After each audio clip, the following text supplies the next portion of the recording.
this campaign. And when you build that kind of momentum, it's very difficult to dampen these dreams of Newcastle fans at the moment. Yeah, and they've got the fans behind them. As we've seen the group after the game finished out there all together, and they brought the fans in with that. There's certain clubs that, when you get that going, and certainly Newcastle's one of them, you know, that 13th man sort of feeling, the 12th man feeling of the fans behind you. They've always been really good, passionate supporters, but now they can actually see something developing in front of them. And I think for that, they will, you know, they will take a couple of defeats here and there because they can see the effort. It's not like it's not hopeless. They can actually see the process that they're going through, the team's going through, and they're with them all the way. You know about the level of expectancy up there as well. And there'll be people screaming that say, yeah, well, they've had the biggest net spend, they've had all them. But it's how you spend it, the players you bring in, and in Eddie Howe's case, how you integrate them into a team and a squad. 100%, because I don't think Eddie Howe and his team have listened to the noise, because there was a lot of noise when they got taken over, who they're going to sign, superstars of world football. But they've signed not only good players, they've signed players with the right mentality, and I think that always helps when you integrate them into a squad. Now, yeah, he spent a lot of money, but when you look at the improvements that squad's made, the line of Kieran Trippier, people questioned his motives. He's now their captain, leader. Dan Burnett, left back from Brighton, Sven Botman, Bruno Guimaraes, who's kind of the icing on the cake. He signed such good players with such good mentalities that they are all together. So even when they do, maybe they've only lost once at Liverpool, which they're unfortunate to lose, they're still that togetherness there, and they just take it with them wherever they go. And then when you then look at what Newcastle have had for the last couple of seasons, when they weren't happy, the fans, with the owner and the previous manager, they're all on side now, and that is an incredible tough place to go, St James's Park. But then when you carry that 3,000 fans with them on the road as well, and they're behind the team, and you run, you kick every ball, you head every ball, they will do all that with you. So Newcastle at the minute are making their fans proud, they're making themselves proud, and they're turning into a very, very good team that a lot of people said that if they could finish inside the top 8 this season, that would be a really good season. I think they could probably go one step further. 7. Yeah. I was trying to work out. No, but I'm thinking maybe potentially... You were just trying to work your maths out. Maybe Europe. I mean... Yeah. Well, 7th is a form of Europe, but I think 6th Europa League is probably... I think they could do that for sure. Yeah. 100%. They're putting consistency together as well, so there's no reason why they can't. And is it always a case, not just the players you bring in, that the way he's made players better? Joe Linton is an obvious one. Fabian Schär at the back. He's made players that were already there better. Absolutely. And when you see a coach making a decision like that, as a player who's not involved in that, say a right back or a left back, and hang on a minute, he's just seen something with Joe Linton and pulled him back and playing him in a different role, and you go, wow. You look at him and all of a sudden you go, he's got something. He knows what he's talking about, and you can see ideas. So when he comes to you and say, you know, I think maybe this, you kind of take it on board and assess it and go, actually, some managers, you know, you listen to him and you go, I'm not so sure about that. And although he says something, and I don't want to name names, but there was one I played under at Arsenal, and he wasn't there very long. You can work it out for who he is yourself. What year was that? In between two managers being there a long time, there was, and when he came in and said certain things to us, we were like, really? I don't know, you know. And we didn't buy into his way of playing, his philosophy, and so straight away you kind of, everything's with a pinch of salt. And when you've got the players acting like that, the team's got no chance. You'll get through on ability and bits, but you won't go and actually push and win stuff and be the maximum of what you can be. So you have to buy into the coach. And I think with decisions like that, the players have looked at Eddie and gone, this guy knows what he's talking about. I think even with, you've got to give credit to people like Joe Linton as well, because some players would have gone, he's not playing me in my natural position, although I think that is probably his natural position, and gone, no, I'm not having this, and down tools. It's almost like he's been moved into that position and he's going to show everybody. Yeah, you use it as an excuse, don't you? Yeah, a bad game. You go, oh no, yeah, that's not my natural position. But you can see that he's thrived playing that position. But knowing him as well, Miguel Almiron, I mean, the transformation in his form, he was almost the butt of the jokes. Like, they paid a lot of money for him. He's not good enough. Again, Eddie Howe must have given this guy so much confidence. He's now doing his goal at Fulham. Like a couple of years back, he never scores that. But the goal at Fulham, his goal today, great finish, composure. He's another one who deserves an awful lot of credit, because he could have been one that says, start of this season, enough's enough. I've had my time. I need to leave. But he's got his head down. He wants to show everyone he's a good player. And for me, he's been one of their standout players this season. How many behind Haaland is he? Who, Almiron? I tell you. No. Well, before we see Almiron's goal, Callum Wilson, 4 in 8 in the Premier League again this season. Strikers' Union against Goalkeepers' Union. No discussion for you on the first No, goal. absolutely it's a goal. But again, I blame Hugo Lloris for this goal because clear it, make a decision, and he does neither. He just kind of gets it, hits his midriff, and he runs into Callum Wilson and falls over. No foul whatsoever. But it's all about Callum Wilson then, the composure. He knows exactly where the goal is, the technique, just to lift it over the goalkeeper who's just in front of him. And I think it's Eric Dyer behind him. Really, really good finish. As I said, most strikers there lash the ball, think, oh, hit and hope. It's such a composed finish, the right weight of the clip. Fantastic finish, but no foul whatsoever. The thing is with that, if Eric Dyer here goes back to the line as soon as that happens, and forget about putting his hand up and going, is it a foul? You just get back on the line. He would have stopped that. Yeah, play to the whistle. Yeah. You know, you tell all the kids to play to the whistle, and he didn't there. But I don't think it's a foul at all. I think he just runs into him. Doesn't have to get out of the way, and he didn't. And it was a brilliant finish from him. Yeah, because a lot of people, maybe not strikers, but a lot of people would have flashed at that and they wouldn't have found the target. How difficult that to keep your composure in that kind of situation? Extremely, because we all know that's not his strong foot either. That's his weaker side, but it's just about the confidence obviously is there, just getting a good connection on it as well, just a clean strike on it. Don't try to hit it too hard, as you said there, because certain times you panic, you think, I've got an open goal there, and just hit it as hard as you can and hope that it goes in. He was composed, calm. That last little bit of quality, clipped it over the goalkeeper and the defender's head. Really, really good finish. Do you know what probably helped him as well? He probably thought the foul was going to be given, so he's thinking, I'll just put relax, even more relaxed. I'll just put it in the net and see what happens. You know what I mean? Because here now, there's the foul, and he's probably waiting for the whistle. Do you know what? I'll just put it in. It's a brilliant finish. Do you know what's nice about that as well? Too many times goalkeeper gets those type of decisions, and it annoys me because I think all goalkeepers have got to do nowadays is go to the ground and they get their decision. It's nice that finally we've seen where it could have probably gone either way, but I think it's the right decision. He hasn't got the foul. He's been punished. And he's 1 in 2 again this season in the Premier League when he's been available, Callum Wilson. Has to be knocking on the England door. Has to be. I know the World Cup's coming up thick and fast, but listen, he's as good as form as anyone. Ivan Toney's playing well. Kane, we know, is the #1. You've got Tammy over there in Italy. He's got to be in the discussion. Yeah, he's definitely in. I would imagine his name's been mentioned several times over the last period of time, and why not? Because you've just named the ones that Harry's a shoe-in, and then it's who else he's going. I think if he can stay fit, and be the best he can physically, then he's got every attribute centre forward needs. I hope he's not listening. Oh, he is. As if by magic. Callum Wilson joins us live.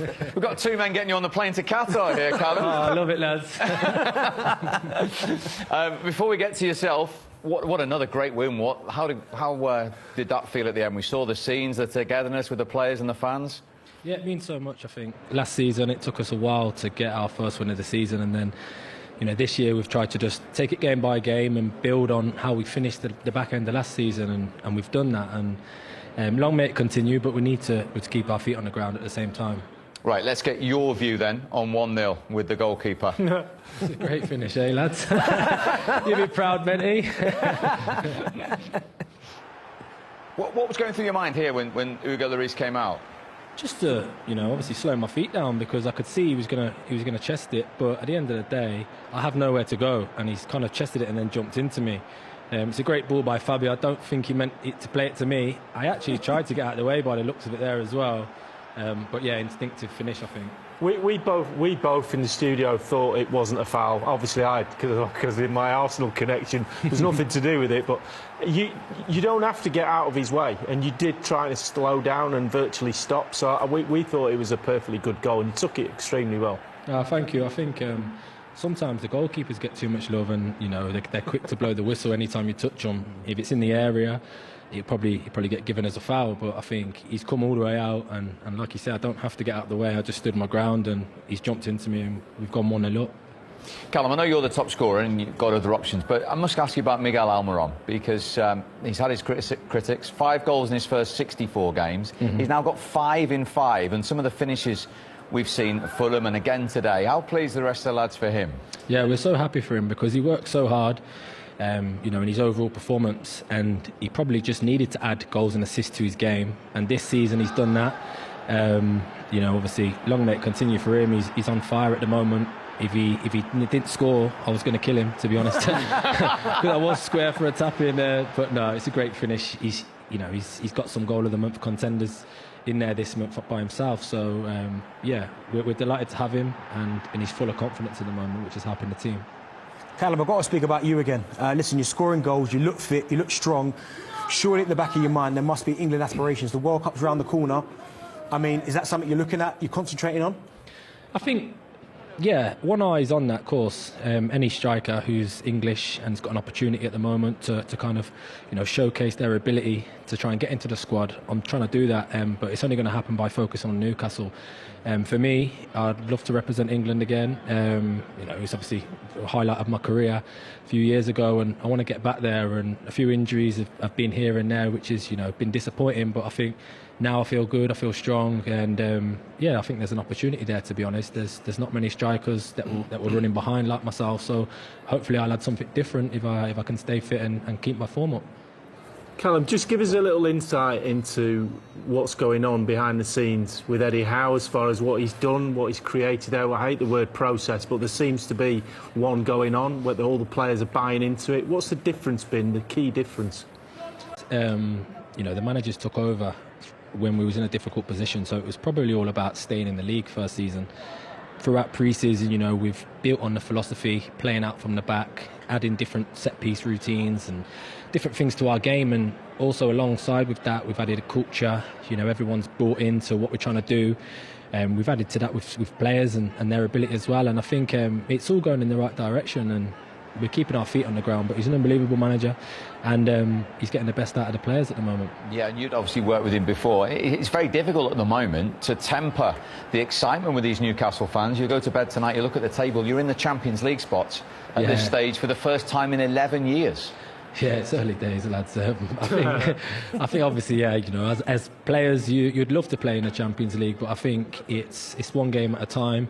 We're in great company, and yeah, we just need to make sure that we're beating teams in and around us, and games against the teams around the bottom half of the league, we need to be winning. I think, you know, today it was an all-round performance, probably one of the best that we've had this season, and in a long time, really.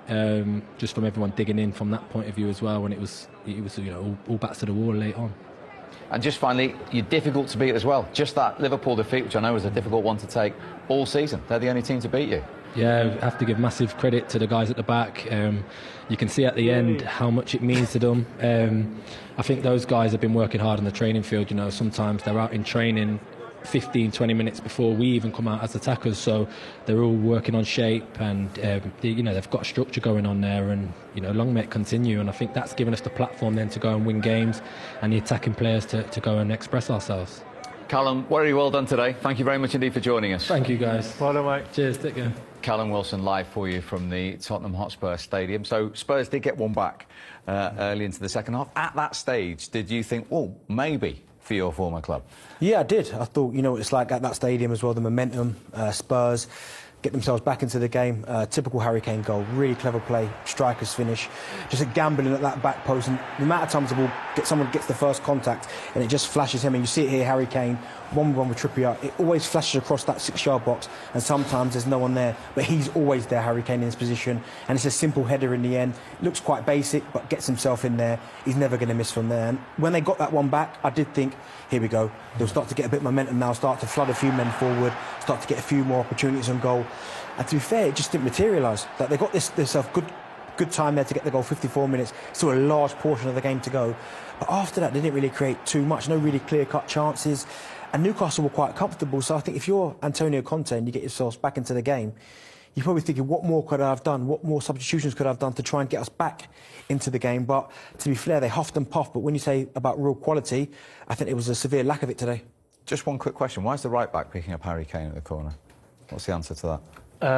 I don't know, because I always used to stand on the post, because they never moved. I was just about to say, you would have been marking Harry Kane in grab that situation. Grab a post, always grab a post, and then you never get another job. It's one of them. Do you know what I think? The only thing is that Harry Kane's not one of them where he's going to come towering into the box and go and edit, do you know what I mean, smash it. He's a Pomo position, and he goes into those little areas. Because how many times does he get those far posts? Because defenders switch off, and he wanted to fight him, Trippier. And as soon as he grabs hold of him like that, as soon as he grabs hold of Harry Kane, he knows he's got Trippier because he can hold off. He can hold him. Once he gets goal side, there's nothing he can. No. You can't get past. You don't let the defender touch the centre forward. They want you to grab you in those situations when you're close on goal because they've got the power to just keep you off. And he only needs a yard and he scores. So don't let them touch you. Stay in the post out of the way. Harry Kane, at least 10 Premier League goals, 9 seasons in a row. He's the 4th man ever to do that. Lee knows the other 3, but I do. Yeah. Yeah. He doesn't want to share. Anyway. Let's get back to Newcastle. Here is the winning manager, Eddie Howe. Eddie, huge celebrations in front of the Newcastle supporters at the end. Did that feel like a really big one? Well, it was a big win because it's our most recent game and we were determined to try and come here and be positive, as we have been all season. Great display from us, I thought. We deserved the win. I don't think there was anything lucky about it. And full credit to all my players. So how did you do it tactically? I suppose you know they want to lure you on and hit you with a counter. How did you deal with that?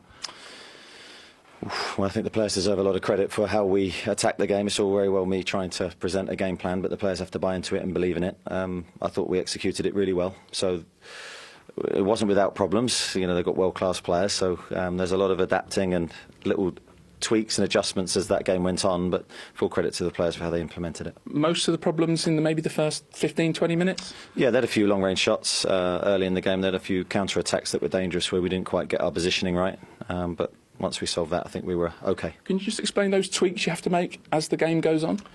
Well, I think you're forever trying to foresee problems, so whether it's adjusting a centre-forward's position, whether you're dropping him deeper or pushing him higher, and the same with all the players in the team, whether you're just trying to get information onto the pitch. It's very difficult here because the noise was so loud that getting information on is very difficult, but the players are very receptive to what we do, and as I said, they deserve all the credit. First goal, should it have been a goal?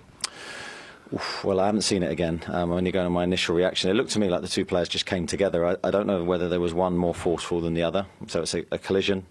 Why should that foul go in the way of the defending team rather than the attacking team? Miguel Almiron got the second goal. It just looked like a classic example of the confidence he's playing with. Does he do that last season? Is he that direct, that confident with his movement? Miggy's always been a fantastic player, but I think he's just adding the goals to his game. And whether he does that last year, I don't know. But at the moment, when he's in front of goal, you think he's going to score. He's done that type of finish quite a lot. Took a little deflection, I think, off the goalkeeper before going in, but again, his performance today was excellent, along with the rest of the team. I guess in terms of your improvement, there'll always be questions about the money, and that's part of it. But Miguel Almiron, Joel Linton, does that show that a lot of the hard work's been done on the training pitch as well? A lot of the improvements coming from there? Well, I think the problem with that is when you associate with money, that it takes away the credit for the players. And I will stand up for them and say a lot of these players were here anyway. The ones we have recruited, I think we've recruited wisely. But let's give the credit for the performance. Don't look at how the team's been put together. So does this show, I mean, you're up to 4th now, so Newcastle aren't just a team for tomorrow, you're a team for today? Long way to go. Very tight division. A lot of swings, I'm sure, throughout the season. We'll enjoy the moment, enjoy the run we're on, but certainly we won't be getting ahead of ourselves. What can you do, though? What can you achieve? Try and win next week. Come on, Eddie. Try and win next week, and I think that's how it has to be. I'm sure people will talk us up. It's up to us now to try and live up to that. But I don't want to put any external pressure on a group of players that are giving me everything. As long as we continue to do that, we'll take what happens. Is it important, though, to enjoy it, like you did at the end at full time? You know that it's only one win, but enjoy the moment. I think it's very important for the players to enjoy the moment. I do talk to them a lot about when you win and do a good job, live in that moment for as long as you can. For me, it's slightly different. I'm already thinking about next week. Not already? Well, yeah, I do, and that's how I'm built, because I want to win next week, and I've got to try and prepare the group as best I can. Well done. Thank you. He is a winner. And when he was sitting here with us after the game, he was talking about missing that winning feeling, and you could tell right at full time. I know what he's saying now, he's thinking about the next game, which is Villa at home, but right at full time, he let his guard down. He is enjoying that moment, isn't he? Yeah, he is, and he should do. But when it's in you like that, I don't know what you were like as a player. I was always brought up to believing when you win a game, you have a brief spell of celebration, and then it's what's next. What's next? It's the only way to be. And with him, he's been a player, and now he's transferred that into being a manager. And he was not going to change it. He might have half a glass of, bubbly tonight or whatever he does to celebrate, but I think he's already... The game is so complicated now as far as putting together game plans. There's so much data that you can look at that if you don't start straight after, you run out of time before you get to, before you're doing stuff with the players. He'll already be looking at the the Villa squad, how they're going to set up, what problems, because he can't, you won't be able to switch off sitting at home. I can tell you. We know when Darren won, he never went out on a Saturday. No, anyway, of course. And what? He didn't win very often. In his 19... You're not going to let him get away with it. In his 19 clubs. 19 clubs. He's in the 100 club, remember? I know. Yeah. So he did win once or twice. Yeah, I know. Very rare occasions. 100 Right, goals. let's move on to the other side of the story. That is a third defeat in 5 games for Tottenham, twice in a week, of course. Here's their manager, Antonio Conte. Antonio, Newcastle's first goal was obviously a huge moment in the game. Did you think it was a fair goal? But before of the situation, for sure we created many chances to score, and maybe if you are better in finishing, probably you were with the you could score. Yeah. Then it happened this situation, and but I don't want to comment referee decision. I repeat, and I want to follow this line because and I don't want to comment. OK. What did you make of the Tottenham performance then? You mentioned the first maybe 15, 20 minutes where you were quite threatening. After that, not so good? Not so good. And then you consider a goal, a long ball, and we, I think we could do much better in this situation. And in our best moment, Newcastle scored the first goal. In the second goal, they scored in counter-attack. And then it was really difficult, to come back. In the second half, we tried to. We scored 1 goal. We tried to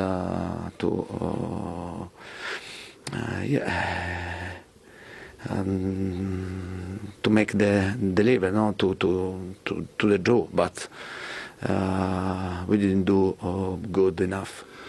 At half-time, did you feel like you were facing a really difficult situation? Obviously, 2-0 down, and you'd asked the fans to stay close, but it was a really frustrated stadium at half-time, wasn't it?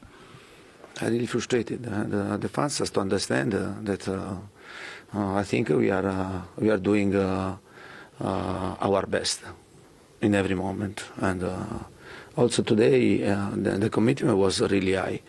Then for sure, I repeat, and this moment we have to face a difficult situation for us, because when you don't have 3, 4 players in the squad, and you are in trouble.